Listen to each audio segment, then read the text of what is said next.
Hola, bienvenidos a un martes más aquí en el Estudio Bíblico en línea. Soy el pastor Abner, hoy me está acompañando el pastor Alan, somos los pastores de jóvenes aquí en Iglesia Lakewood. Estamos orando y pidiendo al Señor que no sea la primera ni la última vez que nos invitan a los pastores de jóvenes en el Estudio Bíblico. Depende qué tanta diversión o qué tan chistosos seamos, a lo mejor no nos vuelven a invitar, pero vamos a ver qué pasa. Entonces agarra tu Biblia, agarra tus notas, donde tú estás, si es en tu casa, si es en tu carro. Pero bienvenidos una vez más. La semana pasada, el capítulo 17, podíamos ver la oración de Jesús. Horas y minutos antes que fue traicionado Jesús, podemos ver que Jesús estaba orando, suplicando y viendo el amor de Jesús sobre nosotros, diciéndole al Padre que nos dé guianza, que esté con nosotros, que nos una a todos nosotros que pudimos creer en Él, que Él nos cuide después que Jesús se fuera de esta tierra. Hasta el último minuto, los últimos segundos, Jesús estaba pensando en usted y en mí. Pero hoy continuamos en el capítulo 18 de Juan y vamos a ver la traición, el arresto y el juicio de Jesús. Entonces agarra tu Biblia, San Juan capítulo 18, vamos a comenzar con el versículo del 1 al 3. Alan, ¿me ayudas por favor? Claro que sí. Y dice, traicionan y arrestan a Jesús, que es la primera parte, versículo 1. Después de decir esas cosas, Jesús cruzó el valle de Cedrón con sus discípulos y entró en el huerto de los olivos. Judas, el traidor, conocía este lugar porque Jesús solía reunirse allí con sus discípulos. Los principales sacerdotes y los fariseos le habían dado a Judas un grupo de soldados romanos y guardias del templo para que lo acompañaran. Llegaron al huerto de los olivos con antorchas encendidas, linternas y armas. Hay tres cosas muy importantes de ver aquí. Número 1, Jesús estaba en un lugar donde los discípulos conocían muy bien. El lugar donde Jesús iba a orar, donde Él se apartaba. Y yo creo firmemente que no fue coincidencia que Él estuvo ahí esa noche. Según el libro de San Mateo, capítulo 26, vemos que Jesús ahí oraba por horas. Y estando esa noche por horas, Él sabía muy bien que Judas iba a saber dónde iba a estar Jesús esa noche. Algo muy en claro, Jesús esa noche no se estaba escondiendo de nadie. Él sabía dónde Él iba a estar, dónde Él iba a orar, y que Judas muy bien iba a saber dónde iba a estar Él esa noche. Segundo es, los principales sacerdotes y fariseos le dieron a Judas un grupo de soldados romanos y guardias del templo para arrestar a Jesús. Pero un grupo de soldados. Entonces mira, para mí y para todos nosotros, un grupo de personas para arrestar un hombre en este tiempo donde no hay armas de pistolas y todo lo que hay ahora, un grupo para mí es unos 10, 20 personas, ¿no? Ese es un grupo, ¿no? Algo razonable. Algo razonable, pero cuando uno va y estudia un poquito más, mira lo que dice Charles Swindoll en su estudio de Juan. Dice, llegó Judas con un pequeño ejército de soldados romanos y guardias del templo. La palabra griega sepiria, traducida cohorte, es un término técnico que se usa para designar un pelotón específico de luchadores dentro del ejército romano.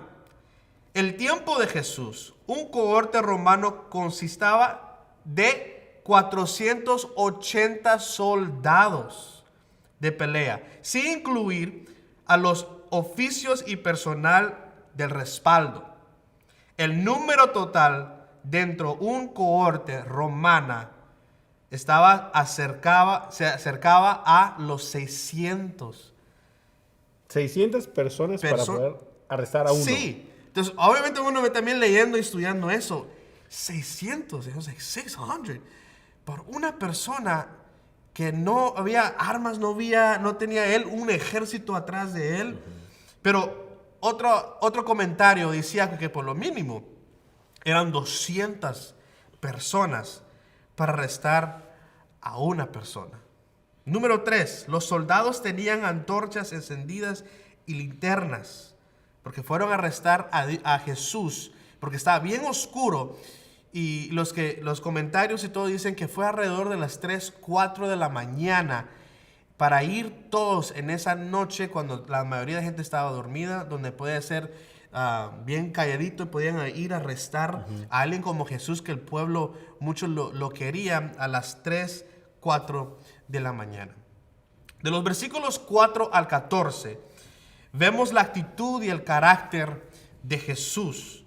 Vemos llegar a los soldados, los guardias, a ese lugar donde estaba Jesús. Y Jesús ve a Judas ahí con ellos. Jesús les dice a esos soldados y los que vienen en esa noche a traer a Jesús, ¿a quién buscan? Los soldados respondieron, Jesús de Nazaret. La Biblia dice que Jesús respondió, yo soy. Entonces, si puedes ver el versículo 6 y lo puedes leer conmigo. Cuando Jesús dijo, yo soy, todos retrocedieron y cayeron al suelo. Una vez más les preguntó, ¿a quién buscan? Y nuevamente ellos contestaron, a Jesús de Nazaret. Versículo 8, ya les dije que yo soy, dijo Jesús. Ya que yo soy la persona a quien buscan, dejen que los demás se vayan. En otras palabras, ustedes vienen a traerme a mí, y todos los que están conmigo no tienen nada que ver con eso, y que ellos vayan. Imagínense ver tantas personas que tal vez solo porque estaban con Jesús, ellos también tal vez iban a querer arrestar a todos los que estaban ahí también, pero Jesús dijo, no, ellos no tienen nada que ver. Y el versículo 9 dice, lo hizo para que se cumplieran sus palabras, no perdí ni a un solo de los que me diste, que se puede ver en Juan capítulo 17, versículo 12. Y está continuando la historia. Versículo 10. Ahora vemos a Pedro. Pedro. En el versículo 10. Pedro había indicado anteriormente en el libro de Mateo, versículo 26, uno lo puede ver más en detalle, que estaba listo para entrar en batalla con Jesús y dar su vida en esa pelea. Y lo digo en serio porque Pedro, puedes ver ahí en el versículo 10, que cuando vienen a arrestar a Jesús, Pedro así de rápido, sin pensarlo, así como él era arrebatado, no le pensó. Hay muchas cosas que hizo Pedro en la Biblia, no lo pensó muy bien. O sea, si seamos Vamos a ser honestos, no lo pensó. No lo pensó. Sacó esa espada, dice la Biblia, que le corta la oreja a la persona aquí en la Biblia que se llama Malco. Un esclavo del sumo sacerdote. Lo interesante de ver aquí es que Juan no va mucho en detalle de lo que estaba haciendo Pedro cuando le cortó la oreja. Y el milagro que Jesús hizo en ese momento, que uno lo puede ver más en detalle en el libro de San Mateo, Lucas y Marcos. Lo que hace Juan es que Juan se está enfocando más en lo que Jesús dijo. ¿Y por qué dice pastor? Pero ¿por qué los otros va más en detalle lo que hizo Pedro y el milagro? Porque era tan importante. Es que Juan estaba más concentrado en que nosotros veamos ver la actitud, el carácter, las palabras que dijo Jesús. El propósito es enfocarse en las palabras, porque dice en el versículo 11, vaya conmigo, pero Jesús le dijo a Pedro, ¿acaso no voy a beber de la copa de sufrimiento que me ha dado el Padre? Juan, se enfocó en el comportamiento de Jesús en esta ocasión. Sígame conmigo, me dice, el Padre ha dado una copa de sufrimiento y muerte. Eso es lo que ordenó el Padre. El Hijo en obediencia y en sujeción lo beberá. En obediencia Jesús hizo lo que el Padre mandó. En el versículo 12, 13 y 14 vemos los soldados que ahora llevan a Jesús. Se lo arrestan, lo llevan a Jesús ante Anás, quien era el suegro de Caifás, que en ese entonces Caifás era el sumo sacerdote. Pero en unos minutos el pastor Alan va a dar más detalle de esas dos personas. Ahora, en el versículo 15 al 18 podemos ver que Juan cambia la escena desde Jesús a Pedro. Pero es interesante porque con nosotros nos gusta ver bastantes películas, series de películas, de televisión. Y esto a mí me recuerda eso cuando estoy leyendo el capítulo 18, porque ahorita estamos viendo que arrestan a Jesús, lo llevan contra a Anás y a Caifás. Y ahora como que corta la escena y ahora va donde Pedro. Y vamos a enfocarnos del capítulo 15 al 18. Capítulo 18, versículo 15 al 18. Exacto. Gracias, pastor. La primera negación de Pedro. Y es muy importante. Cambia la escena donde está Pedro. La Biblia dice que Pedro estaba con otro discípulo, siguiendo a Jesús. Y llegan al lugar donde estaba Jesús. Ese discípulo entra porque tenían unas conexiones con el sumo sacerdote y pudo entrar, pero Pedro no entró. La Biblia dice que ese discípulo le va y le habla a la muchacha, la señora, la mujer, lo que tú puedes decir, que ella estaba cuidando la puerta. Y le dice, hey, déjame amigo que entre. Él es alguien que quiere estar adentro, déjalo entrar. Dijo que está bien. Llega, cuando va a entrar y la mujer lo ve, la Biblia dice que le dice esa mujer a Pedro, ¿no eres tú uno de los discípulos de Jesús? No lo soy, dice Pedro. No lo soy. Lo negó una vez más. Y ahora Juan corta la escena ahí en pleno momento y boom, regresa donde está Jesús. Así como corte comercial, ¿no? Así como que corta, se va a comerciales y tú, ¡ah! No, quería seguir viendo. Pues vamos a hablar un poquito acerca de a dónde llevan a Jesús. Se conoce que lo arrestan, lo llevan.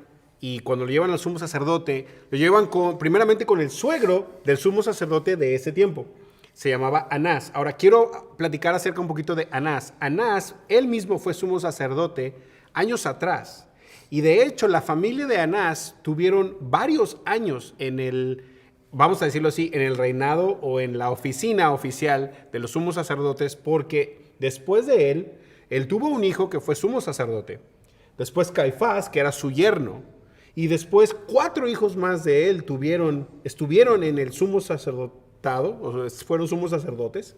Y después de esos 4 hijos también un nieto. O sea, fue literalmente una tipo dinastía donde quisieron continuar con el poder o con la oficina de autoridad que les daba. Ahora, recordemos que en ese tiempo la cultura judía no era como nuestras culturas modernas que la religión y el Estado usualmente están separados. No, aquí la religión y el Estado era lo mismo. Entonces los sacerdotes básicamente eran como los presidentes o los reyes de la cultura hebrea.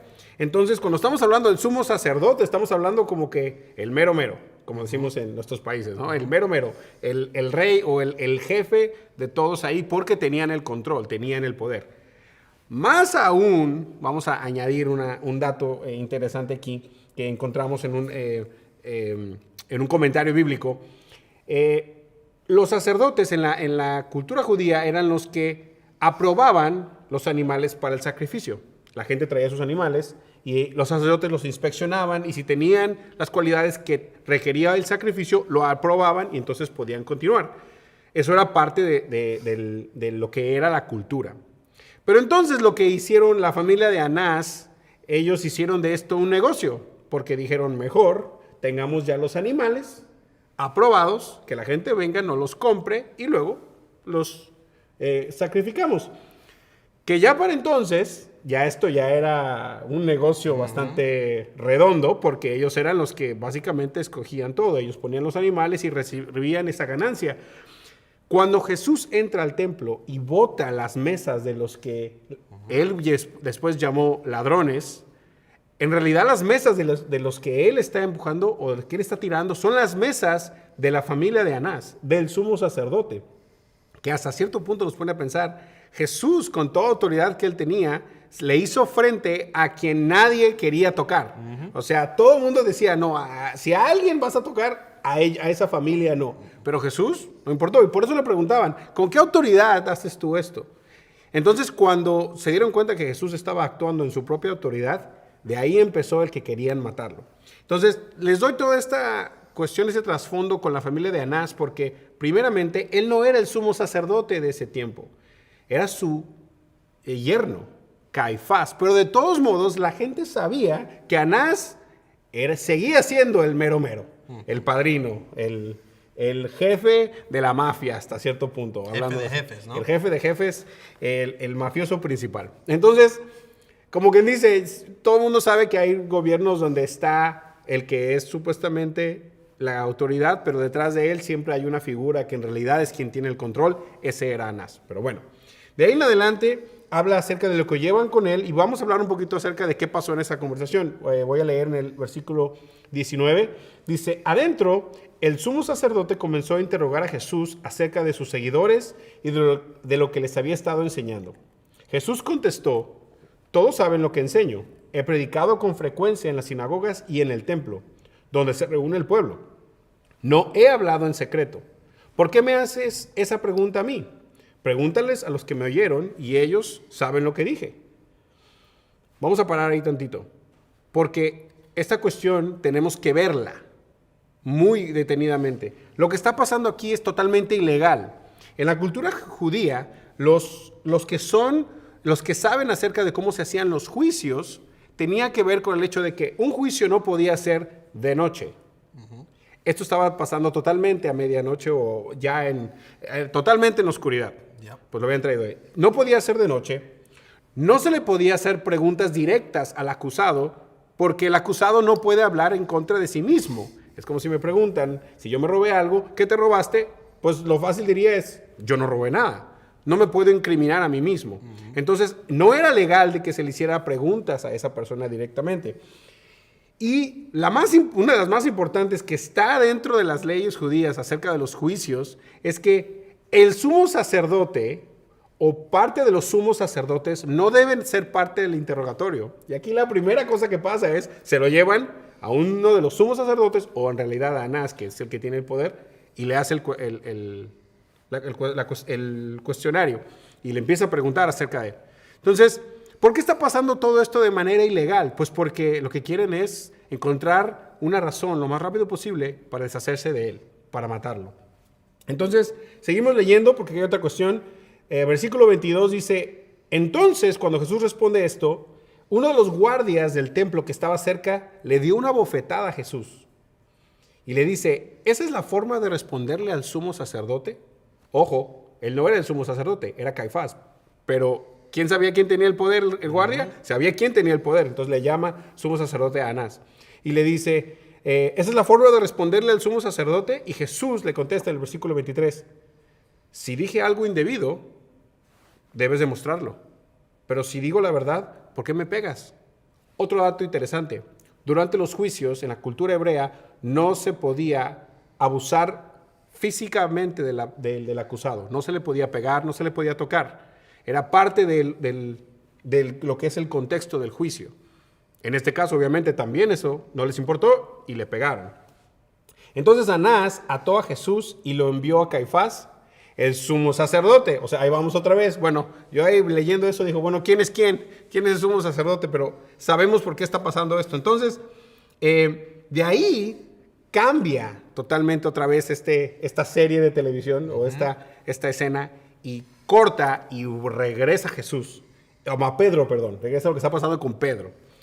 Y ahora regresa hacia Pedro. Y es tan importante de ver por qué Juan regresa donde Pedro.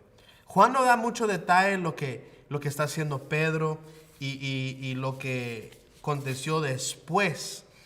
Pero lo que sí es importante es que Juan habla sobre lo que está haciendo Pedro en este momento, porque capítulos anteriores Jesús le dice a Pedro, tú me vas a negar 3 veces. Y obviamente podemos ver más en detalle en el libro de Mateo, de Lucas o Marcos, más en detalle en lo que es la negación de Pedro. Pero aquí en Juan, obviamente Juan regresa y habla la historia de Pedro así rapidito. Que ahora que entró, la mujer entró, ya lo negó una vez. Estaba en un lugar, dice que la Biblia que había frío porque hicieron una fogata. Todos estaban ahí en el fuego, viendo lo que estaba pasando. Y dice la Biblia que de repente alguien le dice a Pedro, tú eres uno de los discípulos de Jesús. Y dijo, no, yo no soy. Lo negó ya por la segunda vez. Y una persona que estaba ahí cuando arrestaron a Jesús, dice aquí en el versículo 26, pero uno de los esclavos del sumo sacerdote, pariente del hombre a que Pedro le había cortado la oreja. O sea, un primo, un tío, un familiar. Alguien que, obviamente, cuando tú ves eso a tu familiar o alguien que te lo dice, no se te olvida. No se te olvida. It was like, that was you. Eso fuiste tú. Yo tampoco no soy loco, pero yo sé que fuiste tú. Y después le preguntó, ¿no te vi en el huerto de los olivos con Jesús? Una vez más, Pedro lo negó por 3ª vez. Y ahí dice la Biblia que enseguida cantó un gallo. Y ahora en Juan, como no hay detalle, como en una película o en una serie, corta. Me imagino que él está llorando y corta y regresa una vez más donde está Jesús y lo que está pasando con Jesús. Exacto, y bueno, y hay cosas que también el pastor Abner mencionó acerca de que Juan no especifica varios eventos o varias cosas porque se está enfocando en lo que está pasando principalmente con Jesús. Entonces, aquí pasa una cuestión. Hay algo que pasa en medio que no hemos platicado porque Juan no lo menciona, pero sí pasó, lo mencionan los otros evangelios. Es que entre el hecho de que Anás cuestiona a Jesús, que ya lo vimos, después viene la parte de que ahora Caifás, el sumo sacerdote de ese tiempo, lo cuestiona también, pero también junto con todo el Sanedrín. El Sanedrín era el grupo de sumos sacerdotes y de sacerdotes que estaban vamos a decirlo, en oficina, en cargo en esos tiempos. Entonces, son 3 juicios que pasaron. Juan no los menciona porque de ahí luego se brinca todo eso hasta lo de Pilato, que es lo que vamos a empezar a leer ahorita. Pero ya va 3 juicios en los que Jesús ya estuvo, ya tomaron suficiente tiempo, y lo menciono porque ya era la hora de la madrugada cuando llegan a buscar a Pilato. Entonces vamos a leer un poquito de qué pasó. Esto es en el versículo 28. Dice, el juicio de Jesús ante Caifás terminó cerca del amanecer, con lo que habíamos mencionado. De allí lo llevaron a la residencia oficial del gobernador romano. Sus acusadores no entraron porque de haberlo hecho se habrían contaminado y no hubieran podido celebrar la Pascua. Por eso Pilato, el gobernador, salió a donde estaban ellos y les preguntó. Pero vamos a parar tantito ahí. Lo que vamos a hacer es esto. Quiero poner su atención en la cuestión de que ellos no quieren entrar a la casa de lo que ellos le llaman en la cultura judía un gentil, que era alguien que no era judío. De acuerdo a sus costumbres, ellos no podían entrar a la casa de alguien que no fuera judío por contaminarse de alguna manera y entonces no poder celebrar lo que se estaba celebrando ese fin de semana en esa época, que era la Pascua. La Pascua, regreso un poco, en el Antiguo Testamento, la primera Pascua fue cuando los israelitas estaban en Egipto y están por salir de Egipto, y entonces es cuando viene la plaga de que los primogénitos mueren. Entonces, para ellos poder salir vivos, el Señor le dice a Moisés que pongan las marcas en la puerta. Durante la noche el ángel del Señor pasa y elimina a todos los primogénitos, pero cuando ve las marcas en la puerta de la sangre de los corderos, no hace daño a esas casas.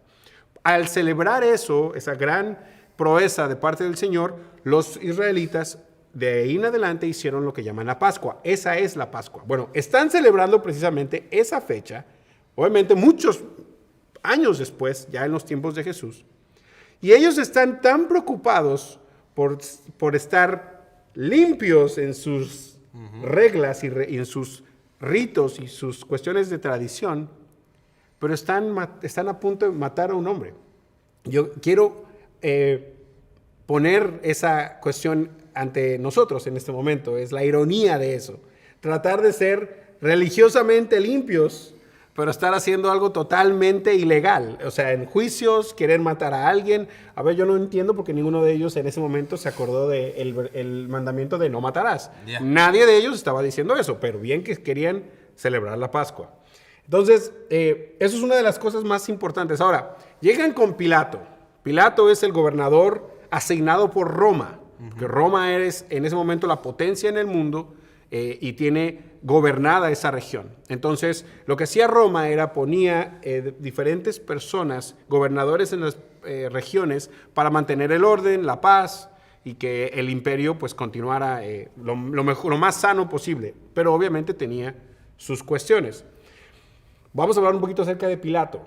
Pilato había sido asignado a esta región, en el área de Jerusalén y de Judea. Y la cuestión aquí es que es como un trabajo que nadie quería hasta cierto punto. Era una región bastante peligrosa por el tipo de personas, porque había religiones muy fuertes y había podía haber conflictos muy fuertes con la ocupación romana.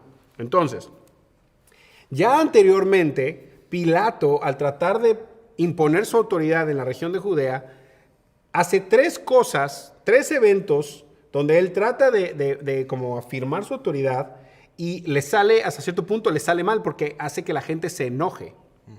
Entonces, en una de esas, hasta los hijos de Herodes, que no lo hemos mencionado todavía, pero los hijos de Herodes le mandan una carta al emperador en Roma diciéndole: Pilato no respeta nuestras costumbres, por favor, ayúdanos. Y el emperador mismo de Roma manda a un emisario o una carta diciéndole: deja a los judíos en paz, deja y respeta sus tradiciones, y básicamente es: por favor, mantén esta región en paz.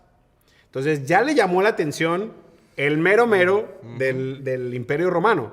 Entonces, donde nos encontramos ahorita en esta historia es donde Pilato se ve en esa presión de tener que ejercer una autoridad, pero al mismo tiempo no puede ejercerla totalmente, porque lo que va a causar es que la gente se levante en armas, que la región no prospere.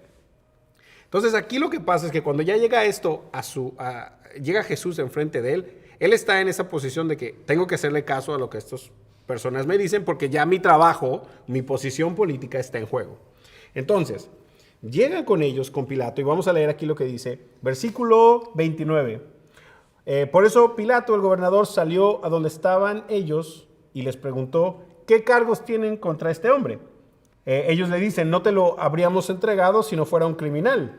Entonces llévenselo y júzguenlo de acuerdo con la ley de ustedes, les dice Pilato. Básicamente entonces no es problema mío, es problema de ustedes, no me estén molestando. Pero entonces sale la verdadera razón por la que ellos lo traen y dicen: solo los romanos tienen derecho a ejecutar a una persona. Respondieron los líderes judíos. O sea, ellos saben por qué están ahí, ellos quieren matarlo, pero como no pueden en ese momento, lo más probable en los historiadores y en los comentarios bíblicos es que Roma había impuesto una ley de que ellos no podían tocar a alguien a menos que pasara por la ley romana. Entonces no podían matar a nadie sin que los romanos supieran, porque ellos son los que tienen la autoridad. Entonces por eso ellos dicen, solo los romanos tienen derecho a ejecutar a una persona. Pero el versículo 32 dice: con eso se cumplió la predicción de Jesús acerca de la forma de la que iba a morir. Y eso quiere decir que iba a ser ejecutado por gentiles. O sea, gente que no era judía, en este caso romanos. Entonces Pilato volvió a entrar en su residencia y pidió que le trajeran a Jesús. Y aquí viene la parte principal del diálogo entre Pilato y Jesús. Porque primero, Pilato pues obviamente quiere empezar a cuestionarlo. Entonces Pilato le dice: ¿eres tú el rey de los judíos?, le preguntó. Ahora nos ponemos a pensar, a ver, ¿de dónde salió eso? ¿Por qué le haces una pregunta como esa? Bueno, La cuestión aquí es que no se menciona aquí, pero en los otros evangelios nos damos cuenta cómo los principales sacerdotes cambian la condena, cambian la acusación de Jesús de que la razón por la que ellos estaban ofendidos con Jesús o querían matarlo es porque para ellos él estaba siendo blasfemo. Él estaba diciendo que era el Hijo de Dios y para ellos es como que no, eso no lo vamos a aceptar y menos en nuestra era. Por cierto, también Jesús también era un peligro financiero para ellos, por lo que ya habíamos platicado antes, entonces se querían deshacer de él. Pero la acusación principal era que él era el Hijo de Dios y estaba blasfemando en contra de Dios.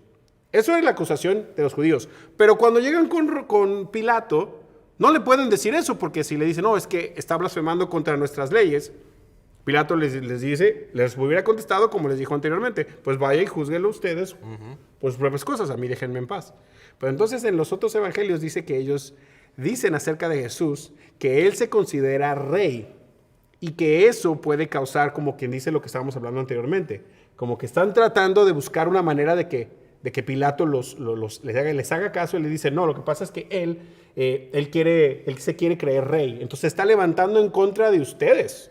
Ustedes tienen que tratar con esto, no nosotros. Y va a ser problema para ustedes también. Claro, pero porque en realidad básicamente no lo podían matar ellos, entonces querían que alguien más lo hiciera. Y que pareciera legal. Esa es otra cuestión importante. Si ellos lo tenían que matar por su propia cuenta, iba a ser totalmente ilegal. Y ellos lo sabían. Entonces necesitaban a Roma para que se viera legal a los ojos del pueblo. Entonces, regresamos a la conversación de Pilato con Jesús. Y entonces Pilato le dice, ¿eres tú el rey de los judíos? Y entonces Jesús le responde, pero con otra pregunta. ¿Lo preguntas tú por tu propia cuenta o porque otros te hablaron de mí? Entonces nos vamos a pensar, ahora sí, ¿quién es el ¿para quién es el cuestionamiento? O sea, Jesús se lo volteó, así como que... Y principalmente lo que Jesús está diciendo es, ¿estás tú siendo afectado? ¿Te están diciendo? ¿O en realidad tú quieres saber? Como en muchas ocasiones nosotros como cristianos estamos en esa cuestión de que hacemos preguntas, Señor, ¿por qué esto? ¿Por qué el otro? Y a veces Dios nos pregunta, ¿quieres en realidad la respuesta? ¿O te estás dejando llevar por tus emociones o por otras personas? Y ese era el caso de Pilato en ese momento. Entonces, Pilato le responde, ¿acaso yo soy judío? Tu propio pueblo y sus principales sacerdotes te trajeron a mí para que te juzgue. ¿Por qué? ¿Qué has hecho? Entonces, básicamente, Pilato dice, a ver, a mí no me preguntes. O sea, tu gente te está tratando de matar, yo nomás estoy aquí para ver qué hiciste. Y entonces Jesús contesta, mi reino no es un reino terrenal. Si lo fuera, mis seguidores lucharían para impedir que yo sea entregado a los líderes judíos. Pero mi reino no es de este mundo. Y esas palabras son fuertísimas, porque primero, él acepta que es rey. Él sí acepta que es rey, pero lo pone en un plano de que yo no soy el rey que tú conoces. Yo no soy un rey y una autoridad como la que tú crees que soy. Yo no soy una persona que va a meterse con violencia en este preciso momento y voy a ejercer mi autoridad con violencia. No, porque puedo hacerlo y lo podía hacer. Pero no lo hizo. Y eso es lo que él estaba mencionando, es de que Jesús lo que él quería es demostrar un reinado totalmente diferente al que ellos estaban acostumbrados. Pero sí, en ese momento, en ningún momento se negó que él era rey. Entonces, Pilato le dice en el versículo 37, Pilato le dijo, entonces eres un rey. Y Jesús le dice, tú dices que soy un rey. En realidad yo nací y vine al mundo para dar testimonio de la verdad.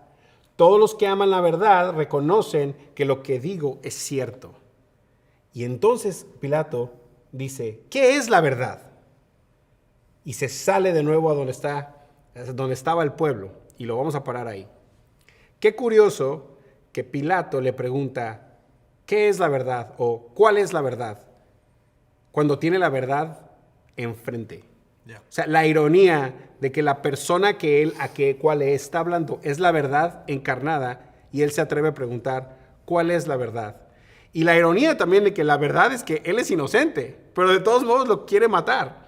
La verdad es que Él no tiene que estar ahí, que su reino es de otro mundo. La verdad es que Él vino aquí para mostrar la verdad de la salvación de todos y que Él tiene que pasar por esto, pero en todo este tumulto de cosas que están pasando y corrupción y intereses políticos y el balance de tener un pueblo en paz o que se levante en rebelión, todas esas cosas como que son una neblina total donde él no puede ver qué es verdad y qué no, al punto que no reconoce quién es la verdad. Entonces sale hacia el pueblo y les dice a todos, este hombre no es culpable de ningún delito, versículo 39, pero ustedes tienen la costumbre de pedirme cada año que ponga en libertad a un preso durante la Pascua.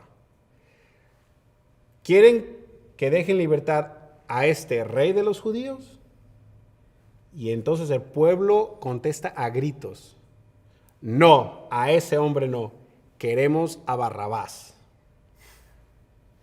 Pausa ahí tantito. Barrabás era una persona que había causado una revolución, un movimiento en contra de Roma. En ese evento, él termina matando a alguien, entonces se le culpa. Entonces, básicamente, Barrabás sí es un culpable que levantó un movimiento contra Roma y fue culpado. Y a Jesús lo culpan de eso y él es inocente, no se le puede comprobar nada. Y la ironía es que a él le cargan la culpa de Barrabás, básicamente. Y dejan ir a Barrabás en el siguiente capítulo, se va después, pero así se queda. Denos a Barrabás y hace cuenta que termina el capítulo y se pone en negro y empiezan los créditos de la serie y te quedaste como que ¡ah, no! Y así termina el capítulo 18. Y enseguida la próxima semana vamos a ver el capítulo 19. Pero mira cómo Juan, desde el principio podemos ver en el capítulo 18 cómo comienza. Y por eso cuando lo estábamos leyendo era como una película. Sí. Cómo iba, cómo lo estaba escribiendo, que lo traicionó Judas y lo arrestaron, lo llevaron con Anás y después a Caifás y todo lo que pasó con Pedro. Y ahora llega al final donde quieren a Barrabás y no quieren a Jesús y termina ahí el capítulo 18. Oye, además que Jesús, lo único que hizo fue milagros, hizo sanar gente y todo, y al que quieren es al que hizo totalmente lo contrario. O sea. Jesús hizo cosas positivas y Barrabás a lo contrario, pero así termina el 18 y no quiero terminar este capítulo sin... ¿Qué es el mensaje principal de este capítulo? Y es la obediencia de Jesús. Durante toda esta corrupción, la injusticia que Jesús vio, pero Jesús fue fielmente y cumplió su propósito. Obediencia, obediencia. Sí, la Biblia dice que Jesús era humano, pero era Dios. En el capítulo 17 vemos la oración que él estaba orando al Padre.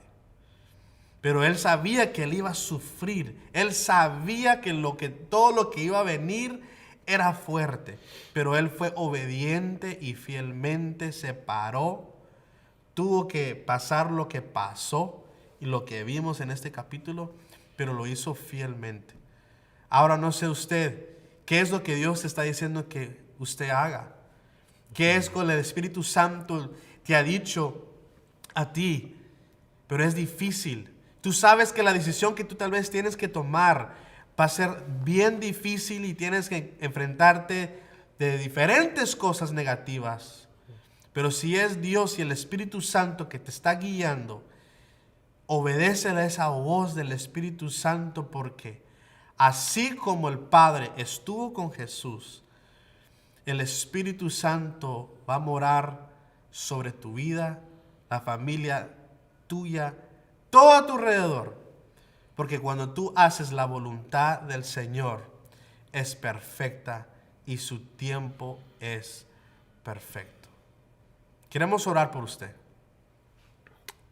Vamos a orar y permitirle a Dios que nos ayude en esos momentos donde tenemos que ser obedientes, como lo mencionó Pastor Abner, pero también donde tenemos que ser honestos con nosotros mismos y cuando le pedimos a Dios que nos muestre la verdad, muchas veces la verdad es la que nos, como dice la palabra, es la verdad la que te hace libre.